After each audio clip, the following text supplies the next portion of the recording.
Menarik bagi saya pertanyaannya sekali ini. Ketika saya ditanya tentang Pak, apakah SP2 lead itu bisa diperapit? Itu pertanyaannya begitu ya. Simple, tapi menurut saya ini perlu saya jelaskan juga ya.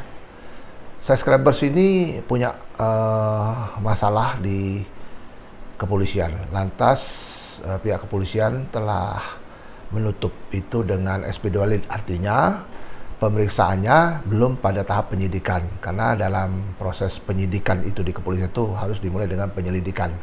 Artinya kalau diterbitkan SP2 lead itu artinya belum mencapai tingkat pada penyidikan. Apa itu SP2 lead? SP2 itu adalah suatu pemberitahuan bahwa tidak dapat ditingkatkan kembali ke tingkat penyidikan karena satu hal dan hal yang pasti aparat penyidik tidak bisa menemukan bukti awal ataupun bukwal ya di dalam istilahnya itu seperti itu. Nah, terus pertanyaan yang kedua Pak, kalau SP3 itu apakah itu bisa diperapit? Nah, itu betul bisa pra-peradilan. Dalam teorinya sebenarnya SP3 maupun SP2 lead itu ya bisa dibuka kembali, tidak usah melalui perapit sebenarnya, asal ada bukti-bukti baru yang berkenaan dengan kasus itu yang bisa dibuktikan bahwa ada beberapa hal yang secara signifikan itu tidak diperiksa ataupun terlupakan, ataupun juga mungkin secara kulpa, lalai, mungkin juga sengaja dilakukan oleh penyidik ya untuk tidak memunculkan bukti-bukti yang signifikan tadi. Itu bisa dibuka kembali ya sebenarnya SP3 maupun SP2 lead. Tapi dalam prakteknya kan SP3 itu jarang sekali dibuka melalui seperti itu, adanya bukti-bukti baru seperti itu. Jarang sekali ya. Ada beberapa kasus yang saya tahu itu dibuka dengan adanya bukti-bukti baru itu melalui pasti gelar perkara istimewa.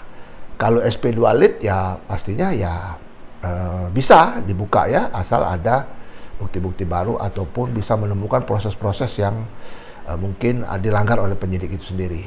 Nah, pertanyaan ketiga begini, Pak, SP2 lead dengan SP3 itu apakah itu masuk dalam kategori nebis in idem?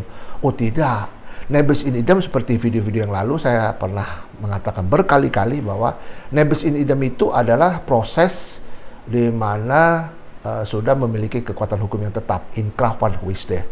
Artinya apa? Walaupun di tingkat pengadilan negeri kalau sudah ada upaya banding ya, itu sudah inkrah namanya juga. Ataupun di tingkat pengadilan tinggi tidak melakukan kasasi, itu juga inkrah. Apalagi dia sudah di tingkat Mahkamah Agung ya, artinya tingkat kasasi itu sudah inkrah van huisde. Teorinya seperti itu. Pertanyaan juga berikut yang nomor 4 ditanyakan Pak. Apakah putusan ya hakim yang sudah pada tingkat Supreme Court ataupun Agung ini tadi itu bisa diuji kembali Pak? Kan itu sudah namanya inkrah. Oh iya, bisa ya, itu namanya dalam proses penilaian kembali ataupun herziening. Saya tidak akan bicara banyak soal herziening karena herziening itu harus kita bahas sendiri ya, karena ini menyangkut beberapa hal, karena ada beberapa ketentuan dari surat edaran Mahkamah Agung yang menetapkan bahwa PK itu boleh dilakukan ya, berkali-kali. PK juga bisa dilakukan apabila ditemukan adanya pertentangan antara putusan satu dengan yang lain yang sudah bersifat inkrah tadi. Tapi saya tidak bahas itu. Jadi kesimpulannya bagi subscribers yang bertanya kepada saya tentang SP2 lead dengan SP3 tadi, itu satu, yang pertama kesimpulannya adalah itu bukan perkara yang nebis in idem. Dua, SP2 lead itu bisa dibuka kembali dengan bukti-bukti baru. Khusus untuk SP3 dalam prakteknya, dalam general practice of law itu melalui mekanisme pra-peradilan.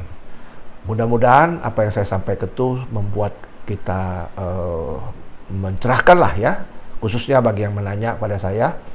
Mudah-mudahan ini menambah wawasan kita semua. Kita jaga kesehatan dan juga terus bekerja dan sukses.